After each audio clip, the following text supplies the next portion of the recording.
waffe omulungi wa ETV Uganda tukutusizaako omuyimbi asaanikidde abayimbi bonna wano mu Uganda we omuyimbi bamuyita Fresh Kid twagala atubuuzeeko atubuulire awulira atya ng'agenda ku Friday e Dubai era twagala ategeeza we Dubai nti this Friday ajjawa e Dubai okubakuba omuziki gwonna gwagenda okukola ki okubakuba. Fresh Kid tubuuzeeko mugamba otya?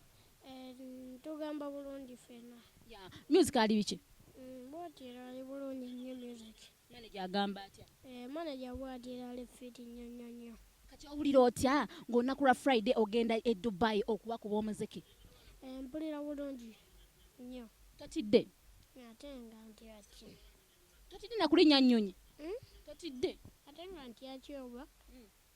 Olwo linnya ku nyonyi Fresh Kid? Olwo linnya ku nyonyi? Sigirinnyangako. Omanyi nti abantu abasinga abasobola okulinnya bagita enyo naye gongambye togitidde. Lwaki togitidde? Nze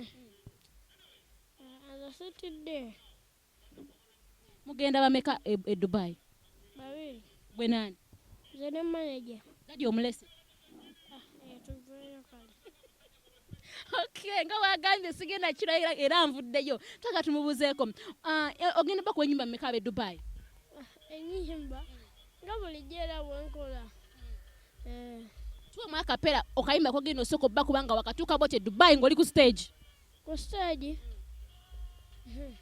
Just pasakera na akayimba kange takitaki.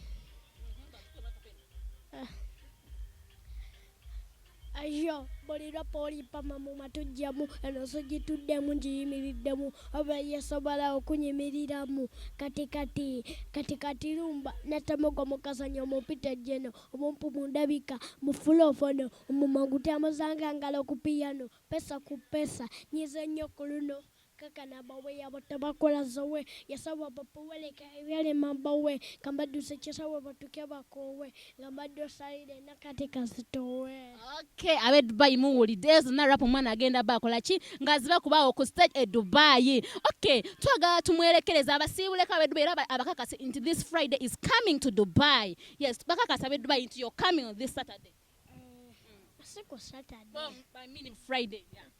Ab'e Dubai mwena ngenda beera awo mwe ngenda beera nammwe awo era nga byonna bimbadde mulaba mawulire byonna byateredde kati ngenda bbanga nzija mwebali nnyo okulaba ETV Uganda nze mbasiibudde ndabika.